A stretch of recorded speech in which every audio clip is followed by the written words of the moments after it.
District returning अफसरान और दीगर के दफातर खुल गए। 10 अप्रैल तक कागजात नामजदगी के खिलाफ अपीलों पर समाअत होगी। कोई नया उम्मीदवार कागजात नामजदगी जमा नहीं करा सकेगा। इलेक्शन कमीशन की जानिब से ये कहा गया है, जबकि उम्मीदवारों को इंतखाबी निशान 20 अप्रैल को अलॉट किए जाएंगे। तो इलेक्शन कमीशन ने पंजाब में इंतखाबी सरगर्मियां बहाल करने का हुक्म दे दिया है। इलेक्शन कमीशन के तमाम डिस्ट्रिक्ट रिटर्निंग अफसरान को मुरासले इस सिलसिले में जारी कर दिए गए हैं। अकील अहमद से मजीद तफसीलात जानते हैं। बताइएगा अकील, क्या कहा गया है इस मुरासले में?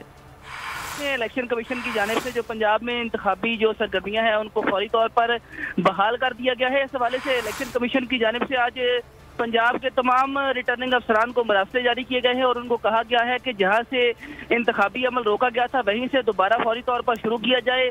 पंजाब भर के आरओज, डीआरओज और बाकायदा तौर पर हिदायत जारी की गई हैं कि वो अपने दफातर फौरी तौर पर खोल दें। और इलेक्शन कमीशन की जानिब से आज से जो कागजात नामजदगी पर एतराज़ात का सिलसिला था उसको बाकायदा तौर पर शुरू कर दिया गया है। इस हवाले से इलेक्शन कमीशन ने तमाम तैयारियां शुरू कर दी गई हैं और इलेक्शन कमीशन की जानिब से अब फौरी तौर पर जो इंतखाबात के हवाले से दीगर तैयारियां हैं, जिनमें बैलेट पेपर की छपाई और इंतखाबी सामान की जो तैयारी है उसका काम भी शुरू कर दिया गया है। जी ठीक है, शुक्रिया आपका अकील।